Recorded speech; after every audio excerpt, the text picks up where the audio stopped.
You say, well, what can I do about the upcoming winters of my life? The challenges that I know I'm going to face. Here's what you can do.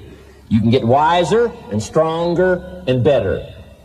Just make a list of that trio of words. Wiser, stronger, and better. Go home smarter than you came. Go home with more ideas than you came with. Next, get stronger. You can develop the muscle. You can develop the courage muscle. You can develop the inspiration muscle. You can develop the dedication muscle. You can get stronger. There isn't anybody here that can't get stronger. Next time we see you, may not even recognize you, how strong you're going to be able to become in language, in style, personality, the ability to cope, the ability to handle with anything that happens, no matter what happens. And the third one is get better. We can all get better. I've gotten better. First talk I gave, I stood up, my mind sat back down.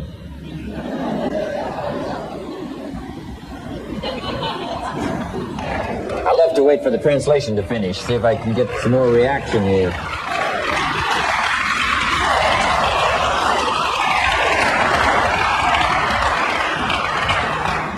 But here's the secret to my success. I stood up and did it again. I stood up and I did it again. And I did it again, and I did it again all those many years ago. I did it when I was scared, and I did it when I didn't want to, and I did it when I was ill. And I did it when it didn't work well, and I did it when they didn't appreciate it, and I didn't a lot of times when I didn't know much what I was doing. I just did it anyway. And now all these years later, I'm asked to walk on this stage with the greatest introduction I've ever had, greatest response and welcome I've ever had, the greatest opportunity I've ever had to touch this many lives with a mixture of words and heart and soul. I got better. I got better day by day and week by week and month by month. And I'm asking you to do the same thing until you can develop a long arm and a long reach, until you can develop influence that won't quit. Touch people next year you couldn't touch this year. Touch people now you couldn't touch before. Conduct a meeting now you couldn't conduct before. Heart and soul now mixed in there that wasn't there, missing before. I'm asking all of you to get better in spite of the winters, in spite of the downturn, the money downturn, the social downturn, the personal downturn, whatever it is. Just get stronger. Get better. We've all got those personal winters. We know what those are like. Barbara Streisand sings, it used to be so natural to talk about forever, but used to be's don't count anymore. They just lay on the floor till we sweep them away. You don't sing me love songs, you don't say you need me, and you don't bring me flowers anymore. A winter song. But hey, we're acquainted with all those personal winters and all the rest of it. The key is not to wish for a better winter. The key is to wish for more strength, more wisdom, more courage, get better, get wiser, get stronger. Here's number 2. Learn to take advantage of the spring. Spring means opportunity. And we've got a fresh spring going here. It's called a spring like no other. A spring, an opportunity like no other for you. But here's the clue. Spring is not a guarantee of a harvest in the fall and the autumn harvest time. Here's what you must learn to do. Underline the 2 words if you're taking notes. Take advantage. Take advantage of the spring. Don't just be faked out by the spring because the nice weather has come. Looks like everything is going to be a lot better. The winter's finally passed. The spring is here. I'm telling you, that's not going to do it for you. Just because the spring is here, it's not going to do it for you. You got to seize it with your own 2 hands and take advantage. Read the books. Study the tapes. Go back through your notes. Get ready to cash in on the spring. And now there's a sense of urgency here. Here's why. Spring doesn't last that long. To be able to say, I just got back, doesn't last that long. It's called the springtime of opportunity. Postpone a few things in the springtime. Get the job done. Set aside a few things in the springtime. Get the job done. Where I was raised, in Idaho farm country, what if you asked a farmer to go bowling in the spring?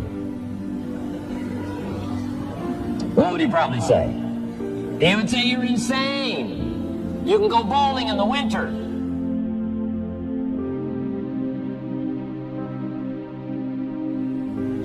When you can't plant the crop, you can't go bowling in the spring, you've only got a certain piece of time, and you got to get it done in that certain window of opportunity. And that's what we've got here, a window of opportunity. Let's take advantage of it. It's called take advantage of the spring. And there's also an urgency here. How many springs have you got in a lifetime? Not very many.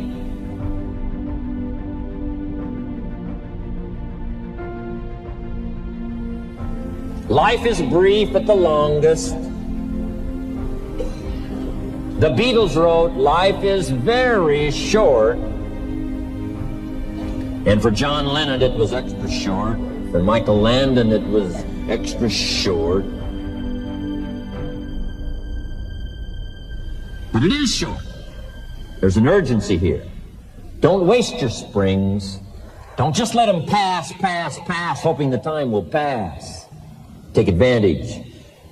Last year it was seize the moment. And I'm asking you now this season to seize the spring opportunity.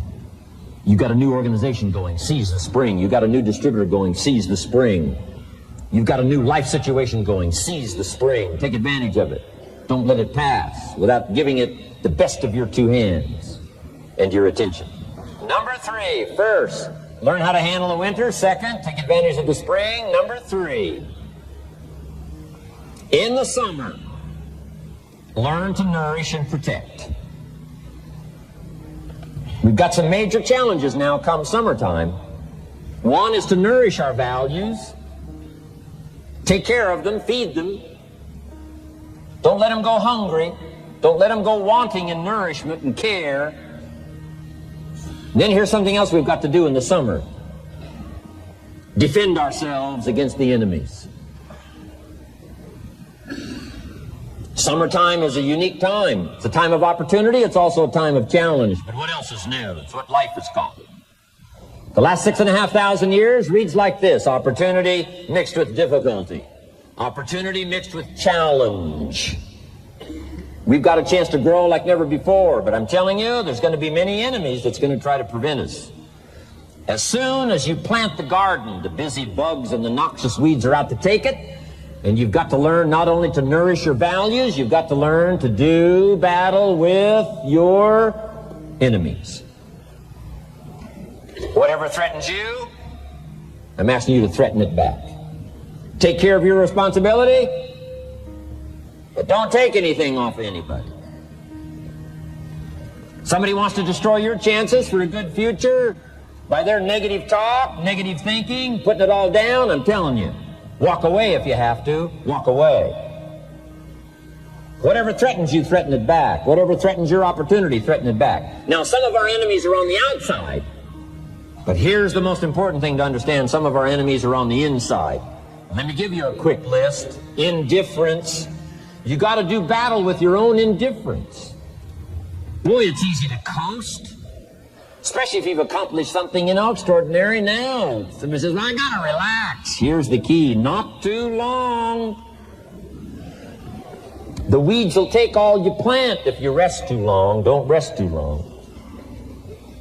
Indecision. You got to make those decisions. The ones that don't turn out to be good gives you experience to make better decisions. Don't let much time go by without making some decisions. The ones that you can make quickly, make them quickly. The ones that take time, take your time. But get those decisions made. Don't let indecision be an enemy, rob you of the future, empty your bank account, leave you with zero in the purse. Don't let that happen. The next one is doubt. Sure, there's doubts on the outside. People doubt that America's going to make it. People doubt that Europe's going to make it. People doubt that Russia's going to make it, that Poland's going to make it, that Czechoslovakia's going to make it. They doubt the whole world is going to make it. But I'm asking you not to pick up all those doubts. I'm asking you to have some faith, have some courage, believe, drive your doubts into a small corner. Don't let them loose like a mad dog, drive you into a small corner. Don't doubt the future. Don't doubt the possibilities. Don't doubt the extraordinary gifts that your distributors bring to your organization. Don't doubt that. And here's the most important one of all. Don't doubt yourself. If I've got miracle working power to change my life, so do you. If I've got the ability to change, so do you. If I've got the ability to read, so do you. If I can discover, so can you. If I can grow, you can grow. If I can develop, you can develop. If I can get an invitation like I got 6 years ago, help take something around the world, so can you. If I can stand on this platform, Idaho farm boy raised in obscurity, so can you. If the millionaire team can do it, president's team can do it, walk off with the diamonds, the trophies, so can you.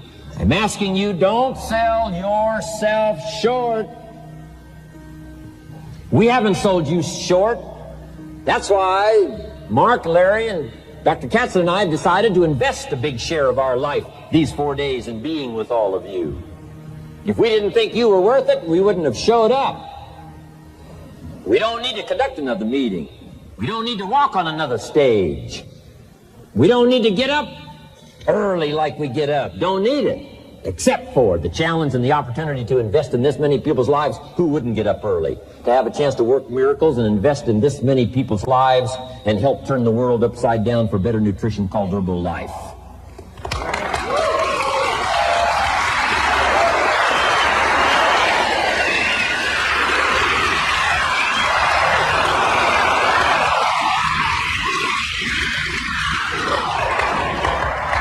Here's the next one, worry. I'm asking you to drive worry into a small corner. You gotta worry some.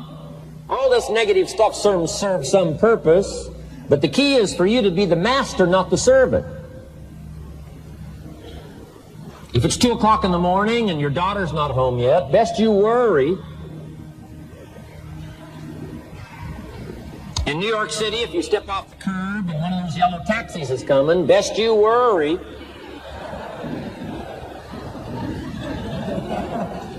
But here's what I'm asking you to do. You be the master of worry. Drive it into a small corner. Don't let it loose.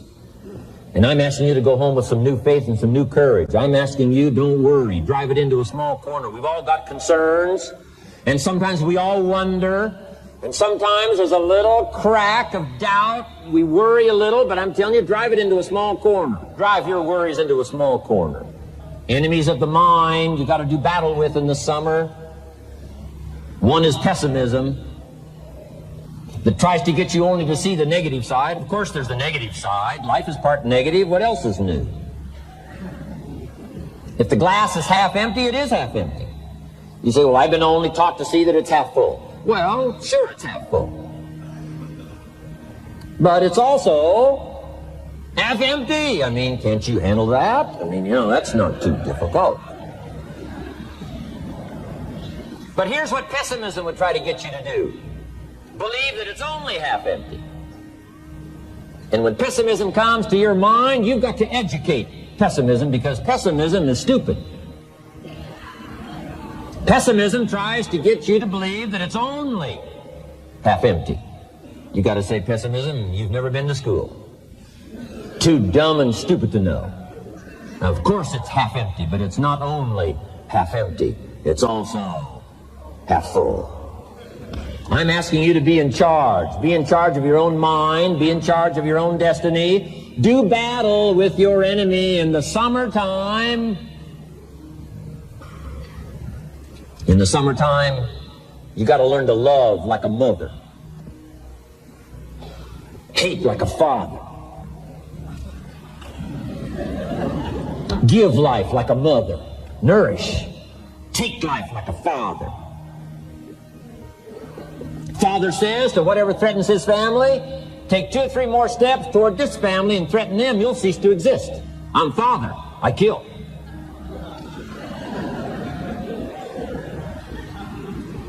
To battle with your enemies. Now, it's also possible to love like a father and hate like a mother. I'm not saying that isn't possible. Nothing more dangerous than an angry mother.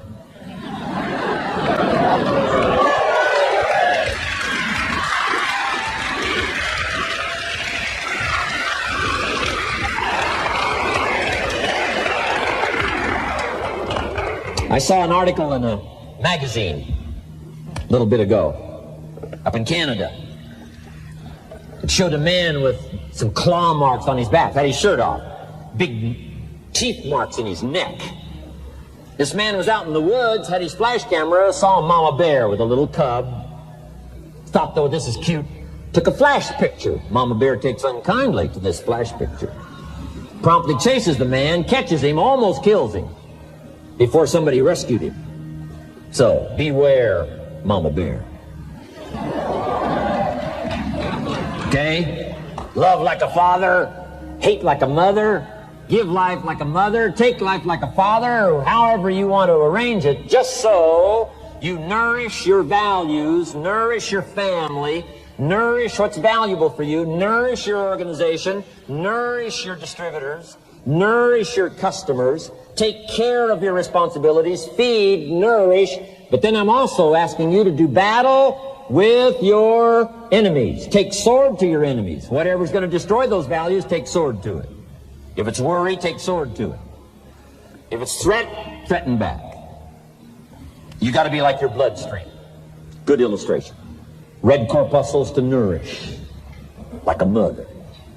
White corpuscles to fight and kill, like a father.